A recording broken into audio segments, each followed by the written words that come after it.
Vivemos um tempo de incertezas, tempo de pressa, tempo de compromissos multiplicados e prazos cada vez mais reduzidos. Reuniões, mudanças, tráfego lento, provas, falta de dinheiro, medo do desemprego, insônia e conflitos. A vida moderna nos coloca no limite de um ataque de nervos. Conhecido como doença do terceiro milênio, o estresse é o tema do programa de hoje.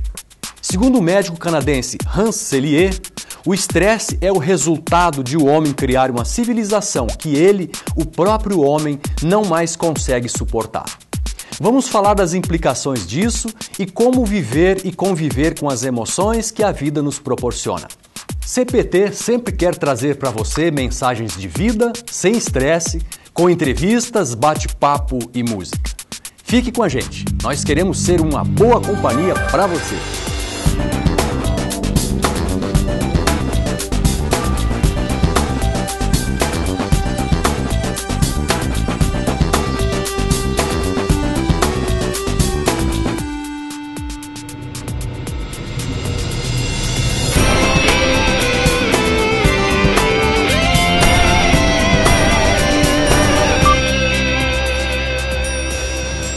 A Associação Internacional de Gerenciamento do Estresse publicou uma pesquisa recente afirmando que os brasileiros estão 30% mais estressados no mercado de trabalho do que há 10 anos. De cada 10 brasileiros, 8 sofrem com as pressões do trabalho, ficando mais vulneráveis a adoecimentos físicos e mentais. E você, faz parte dessa estatística? Eu, como psicóloga e psicanalista, recebo muitas pessoas que chegam no consultório dizendo que estão estressadas. Então, a primeira coisa que eu tento ver com elas é o que elas definem por ser estressadas. E aí já começa uma grande variação. Alguns dizem que se sentem oprimidos, nervosos, reações físicas de insônia, preocupações excessivas, quer dizer, uma gama de sensações de aperto, poderia-se dizer assim, de se sentirem acossados, empurrados, sem condições de usufruir aquela situação. A busca pela sobrevivência, a competitividade, tanto no trabalho como na vida, o cumprimento de metas, são situações que fazem pressão em nós. Em certa medida, o estresse é benéfico e até necessário para nos manter em movimento. O estresse, ele é bom até certa medida. Quando ele me estimula a prestar atenção no trânsito, por exemplo. Quando ele me estimula a terminar um trabalho para ganhar uma nota, ou estudar para uma prova. Ou até assim, quando eu vou sair com meu namorado, aí eu caprichar no visual. Então, posso estar estressado com todas essas coisas e isso me fazer dar o melhor de mim. Mas e quando sofremos uma pressão acima do que podemos suportar? É aí que o estresse deixa de ser benéfico e passa a ser prejudicial. O nosso corpo começa a dar sinais de que algo está errado. Só que chega um ponto onde o estresse já não é mais bom. Quando ele é excessivo, quando eu vou ter a sensação que eu não vou dar conta, que por mais que eu faça e me esforce, eu não vou dar conta. Aí o meu organismo entra naquilo que a gente poderia chamar até de pânico, né? Bate pino, o motor que não consegue subir essa lomba que está na minha frente. E então o estresse é ruim, porque daí o meu organismo vai produzir substâncias tóxicas, a minha respiração já não vai oxigenar meu cérebro, o meu coração vai bater desordenado, os meus pensamentos não vão conseguir coordenar, pode dar aquele branco, famoso branco que os alunos reclamam, e aquilo que eu tenho de capacidade some da minha frente. Nessa hora o estresse é ruim. A pressão ou estresse no trabalho é algo normal, pois há uma produção a ser apresentada e metas a cumprir. Mas há situações em que o trabalho passa a ser um sofrimento, algo no qual não mais sentimos satisfação pelo esforço despendido e o resultado alcançado. Isso pode ser indício da síndrome de burnout. Queimar para fora, ou queimar-se até o fim. Esse é o sentido da palavra inglesa burnout. Uma síndrome relacionada ao trabalho, que provoca o esgotamento da pessoa em relação à sua atividade profissional. Diferente do estresse, que em certas medidas nos ajuda na execução das tarefas, o burnout é sempre algo prejudicial. Burnout é uma doença do trabalho. Desde 1999, aqui no Brasil, ela já é classificada como uma doença ligada ao trabalho. O que acontece é que muitas pessoas podem sofrer de estresse por diversas razões.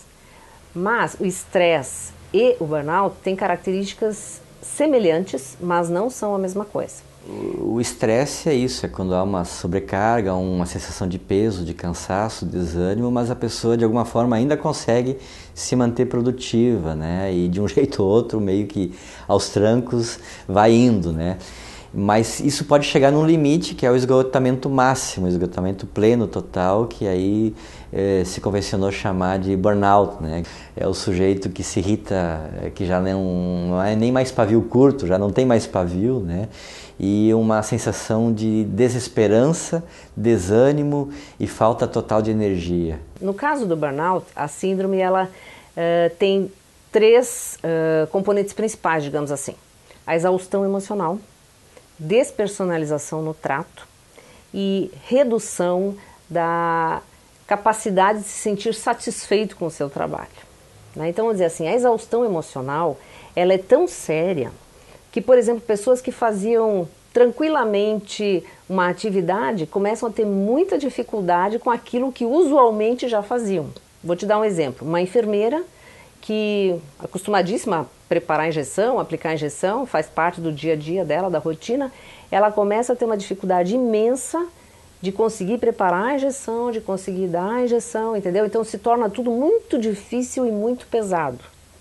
Né? Então não é que a pessoa está começando a fazer aquilo, ela já fazia e de repente a própria atividade comum, usual, vai se tornando tão pesada, tão desgastante, que exige o máximo de energia que a pessoa já não tem. Essa pessoa, quando entra nesse estágio, ela já não consegue mais se manter ativa, ela precisa ser isolada, removida do seu ambiente de trabalho e requer cuidados médicos, de repouso e tratamentos específicos para os sintomas. Muitas pessoas focam a sua vida exclusivamente no trabalho e esquecem de que existe muito mais elementos na vida do que o trabalho. Ele ataca em geral pessoas idealistas e que gostam do que fazem. Né? Então corre mais risco quem se envolve muito, mas não tira férias ou não tem tempos de lazer e de descanso e outros relacionamentos sociais. Assim, na minha experiência, pelo menos o que eu tenho visto, são profissionais muito dedicados, que realmente se envolvem com as pessoas com as quais trabalham, só que eles não conseguem ter um ponto de limite, né? Então vivem a vida exclusivamente para cuidar dos outros ou para produzir alguma coisa para os outros, então ele deixa de se cuidar. E outra coisa é que dentro dessa cultura do êxito, do sucesso, eu hoje não me permito um resultado menor, senão a excelência, né? Só que vamos ser francos, né? Isso não é possível sempre, não é possível o tempo todo. E se eu me agarro demais à ideia de que eu tenho que ser 100% sempre, o tempo todo, eu vou me sentir mal, porque isso é uma meta inviável. Então, poder comigo mesmo baixar um pouco o nível de padrão de exigência, poder também aprender a me satisfazer, às vezes, com aquilo que foi possível, poder entender de que nem sempre a excelência é alcançável, né? Muitas vezes daí não tem um tempo para fazer uma atividade física, não tem um tempo para um cineminha, para um café, para sair com a família, então se envolve só com as dores e necessidades das outras pessoas. CPT está no YouTube, no Facebook e no Twitter. Lá você pode acompanhar os bastidores do programa, sugerir temas e interagir conosco. Se preferir, assista os programas em nosso blog. Mas e quando o nível de estresse ultrapassa o saudável e passa a ser prejudicial? Quais são algumas estratégias que a gente pode adotar para lidar com o estresse? Se tem pílula mágica para o estresse? Bom, não, infelizmente não tem, né? O que acontece na prática é que o estresse pode sobrecarregar a mente e o corpo, e quando eles ficam sobrecarregados aparecem sintomas como insônia, ansiedade, depressão, né? Dificuldade com a alimentação para menos ou mais, tensão no corpo, pontos dolorosos no corpo como um todo. Falta de alegria, de realização no trabalho que antes dava alegria. Né? Então, já escutei vários profissionais me dizendo assim, eu acho que eu vou fazer um concurso, vou mudar de profissão. Gente que já está, às vezes, bastante inserida no trabalho, já tem ganhos com o seu trabalho, né? E começa a questionar a própria escolha profissional que fez um dia. Então, quando esses sintomas de forma isolada começam a trazer muito sofrimento, então está indicado sim, do ponto de vista médico, científico, que se trate isso. Se tratem as dores, se for necessário usa analgésico, relaxante muscular, medicação que ajude no sono, medicação que alivie a ansiedade. E nos casos mais extremos, sim, o estresse pode levar à depressão. Aliás, hoje, na vida moderna estressante, dá para dizer que é uma das principais, se não causas, mas fatores desencadeantes da depressão é o estresse. Se eu fosse resumir assim numa única dica, né, eu diria assim para as pessoas: façam atividade física. A atividade física é fundamental, porque durante a atividade física são eliminadas as substâncias químicas que aumentam o estresse, e ao mesmo tempo o corpo tem a oportunidade de criar substâncias químicas que reduzem o estresse. Então é tudo de bom, né? A mente descansa em atividade, além do sono, descansa em atividade com estímulos diferentes. Então, aí a importância fundamental do lazer, né? Alguma coisa que eu faça, não por resultado, mas por satisfação, onde talvez eu não vá ganhar dinheiro, talvez não vá ganhar grandes reconhecimentos, mas vou ganhar gratificação pessoal. Mas claro que tem outras coisas, por exemplo, um sistema de crença. Se eu posso crer em algo que me eleva, que faz eu transcender ao aqui e agora, ao mundo concreto, e aí eu estou pensando na fé, mas estou pensando também em tudo que pode elevar a minha alma. Por exemplo, um bom livro de literatura, uma poesia, as artes em geral, né? Sim, a fé ajuda, né? Como uma válvula de escape contra o estresse, né? Contra essa panela de pressão, né? E inclusive estudos assim atuais, né, científicos, demonstram que a religiosidade e a espiritualidade aumentam a resiliência. O que é a resiliência? É tudo aquilo que nos ajuda a enfrentarmos de forma mais maleável e aumenta o nosso grau de tolerância e de poder aguentar as pressões da vida, né? Jesus Cristo tem uma mensagem para nós. Para essa nossa vida agitada, para essas nossas preocupações de ganhar o pão, de sobreviver, de ser sempre o melhor. No Evangelho, Jesus nos diz: vejam os passarinhos, eles não semeiam, não plantam, mas mesmo assim, Deus não deixa faltar nada para eles, muito menos para nós, que somos os seus filhos. Deus não vai deixar faltar nada. Cristo é muito claro ao dizer: não vos preocupeis com o dia de amanhã, vivam o hoje, busquem em primeiro lugar o reino de Deus e todas as outras coisas vos serão acrescentadas. Fica o convite de Jesus: vinde a mim, vocês que estão cansados e sobrecarregados, e eu os aliviarei. E para saber como lidar com o estresse, o Dr. Rogério Zimpel, médico psiquiatra e um dos entrevistados do nosso programa de hoje, escreveu este livro Aprendendo a Lidar com o Estresse, com a linguagem clara e objetiva, publicado pela editora Sinodal e disponível nas livrarias. E o programa CPT de hoje fica por aqui. Você pode assistir todos os programas a qualquer momento no nosso blog na internet, www.programacpt.blogspot.com. Ou, se preferir, siga-nos no Twitter e no Facebook. Obrigado por sua companhia e até o nosso próximo programa. A gente se vê.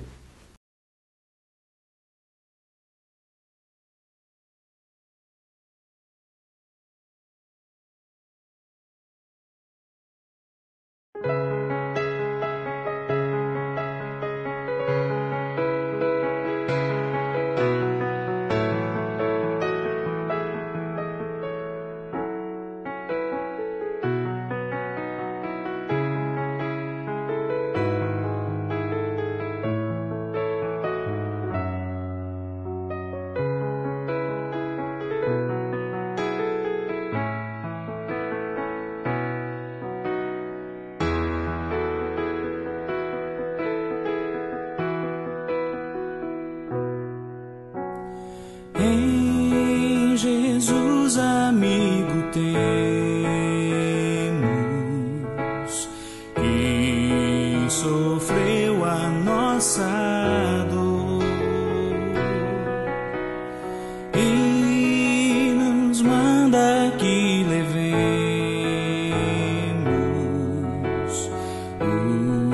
os pecados ao Senhor. Falta o coração dorido, gozo, paz, consolação. Leva o coração ferido, tudo a Deus em oração. Andas fraco e carregado de cuidados e temor,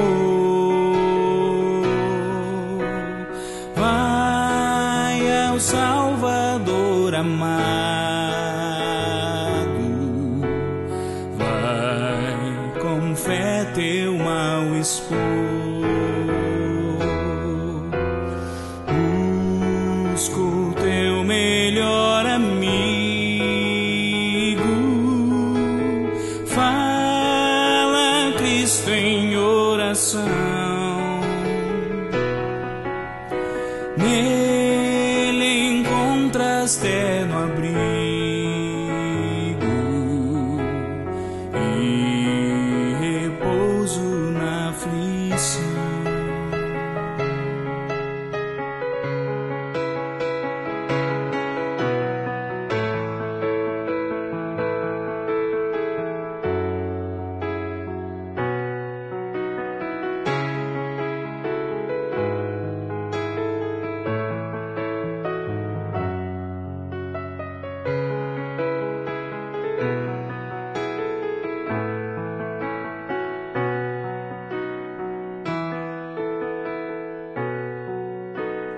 Cristo é verdadeiro amigo, disto provas nos mostrou, quando para ter consigo os culpados se humanou. Veio com seu sangue puro dos pecados nos lavar, paz na terra